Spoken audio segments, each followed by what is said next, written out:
guys, welcome back to my channel. I'm your host Miss KK and this is The Way, your weekly show on all things money.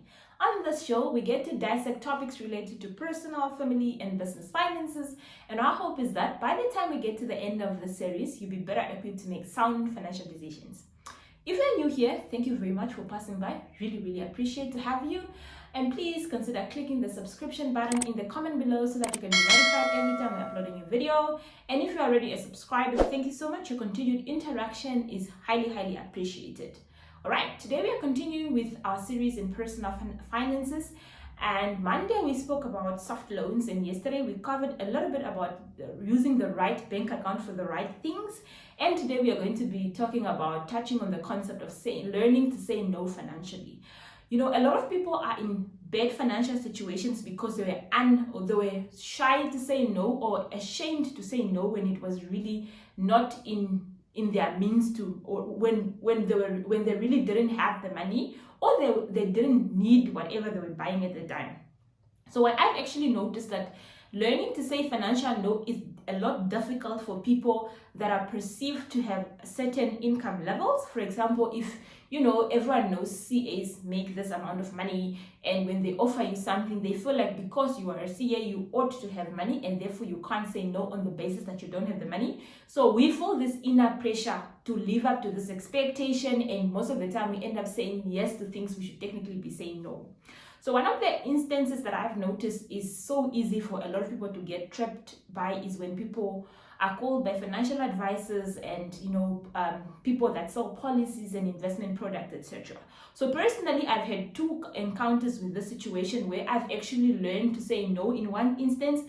The other one I had to say, the first no was so easy for me to give because I just felt like it was out of my reach. And the second one was a little bit difficult because I had a personal relationship with the person offering me the product, and I had to sort of beat around the bush before I could eventually deliver a no, okay? So the first instance for me was when I qualified as a chartered accountant. They published our pictures in the newspaper to say congratulations for passing your qualifying exam. That week alone, I got like 5 calls from different financial advisors, offering me product. The one person offered me life cover, the other person offered me, this PPS, this policies that pay out in an instant. You go, for example, on sick leave for a consecutive period of time, and the other person was, I think, a pension fund and other various financial policies basically. But at the time, I really just it was so obvious for me to realize that these people are calling me just because they saw my name in the newspaper. So I was like, I wasn't even considering them. I would have considered them if the call was at any other time, but not that time. But nonetheless, not just because I felt being backed by a stranger, but just because at that point in time, I already had a life cover. I already had I had a life cover. I had already a pension fund. I had some investment policy elsewhere that I subsequently ended up cancelling. So at that point in time, I already had my fair share of policies, and I was not about to take on a new policy. So for me, that was an easy no. The other one that was difficult was when I was done applying the home loan with my banker, and all of a sudden now, because of this home loan process, I got introduced to personal banker. Then I had this person, if I have an issue, I email them and they sort me out, finish, quick. Okay, so now the person saw I was actually saving a lot of money in my home loan because I was trying to tackle my home loan at the time to reduce the interest that is accruing on my capital portion, and because of this excess money, the person actually called me up to say, hey Christina, I see have this much amount of money in your savings, or you've been a good client with us for a year now, you actually qualify for a credit card of this much. So obviously, because I had the relationship with this person, it was difficult for me to say, no, I don't need the credit card, just keep it.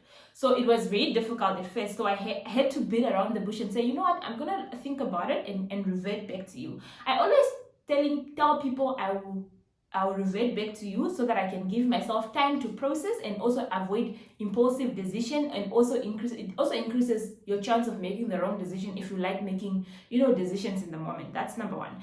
Number two, I then went to sit about it and I realized I actually don't need a credit card. At this point in time, there is nothing that I need to do that my visa doesn't. I don't travel overseas such that I don't. Even when I went to Europe the other year, my card was pretty much fine, and the trips I take to SA, my card worked fine. I didn't incur any extra bank charges, so I didn't feel the need. So I ended up lying to this banker, and I said, you know what, we have a family credit card that we use. And she said, no, Christina, you cannot be using a family credit card. It's so risky, and who's gonna pay that debt, etc., etc. And I realized, my lawyer isn't saving me. And after some time, she actually just got the feel, I'm not interested, and she let me go. And that way I was off the hook. But for a lot of people, like, we find it very difficult to just say no. So what works best for me is to either give people excuses that I will get back to you if I'm called. But if it's a message maybe from LinkedIn or via email, I'll just say, apologies for not getting back on time. I was really swamped yesterday. I had a look at your proposal, but unfortunately, I already have the products that are covered by what you have, or at this point in time, my finances do not allow for me to do that. You reserve every right to do that. It's your money. It's you that know your financial situation, rather than you getting into a product that you're going to be canceling within a short period of time because you were just under pressure to sign up for it. So that's the one thing. The other thing that I see people falling for is qualifying amounts at the bank. We are going to look into the process of buying a home loan and some of the consideration, but one of the things is this notion of you qualify for 1 million. For a lot of people, the moment they are told you qualify for 1 million, then all of a sudden they're not even considering houses below 800,000, because they have this thing in their mind, I qualify for a 1 million. But what they're not realizing is qualification amount is calculated based on various factors, and is only as accurate as the information that filter through your bank statement and information that you give to the bank. So if you tell the bank you earn 20,000 and of that only 10,000 is expenses, the rest is savings, or it's just discretionary giving, obviously the bank is gonna think you have more room in your budget to actually for you to qualify for more. But if you tell the bank, obviously they don't just take at face value. They'll corroborate, ask you for bank statement, and put all of that together to really determine how much you qualify for. And obviously also there are other things like age factors, etc. So now with that qualification amount, most of the time people just go for the maximum amount that is being offered at the bank. And if you really find someone that is just at that position to sell you the product, you might actually end up making wrong decisions, because I've seen people maxing out, the maximum credit they qualify at the bank, and the house that you buy sometimes slightly, being sold below valuation. So that means there's still a room between how much the house is worth and how much you are paying the other person. So some people even go to the extent of, taking out more and then using the money for something else. The problem with maxing out your qualification amount also limits you in terms of, going to invest further.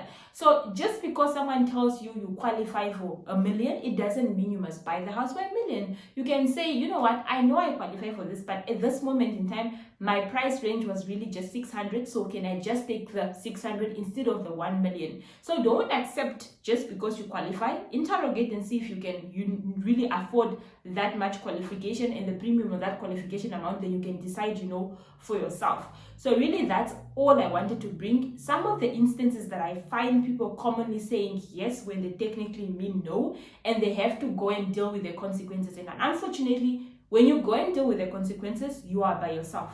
You don't have the support of the people that were offering you the credit card. As a matter of fact, they are the ones that are charging you more interest because you are breaching the terms of the credit card.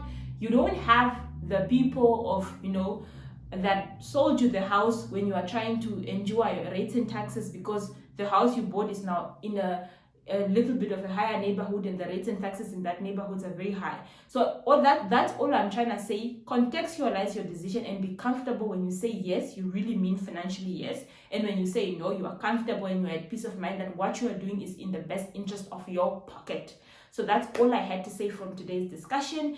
Tell me in the comment below what are some of the decisions that you find yourself saying no. Of course, then you have things about friends going out, let's all contribute 1,500 so we can bribe this weekend, and you do not have the 500,000. Worst case scenario is why do I keep saying 500,000? Because my mind thinks in financial statements, and financial statements are always in thousands anyway. Sorry. So let's say your friends say that you are going out on a weekend and each must contribute 1,500, but it's because this friend just got this idea out of nowhere and they have the 1,500 and they feel like everyone ought to have the 1,500, and you feel so bad for letting your friends down, for not being part of the vibe and just having FOMO, fear of missing out, and you say yes, and most of the time, worst case scenario, you actually go and ask for a soft loan to fund this experience when you could easily just say no. Yes, what's gonna hurt? You lose out on one weekend, but at least your pocket is still intact. So yeah, that's about it. Thank you so much for stopping by, and if you haven't done so, please click the subscription button, and we will see you again next time. It is goodbye.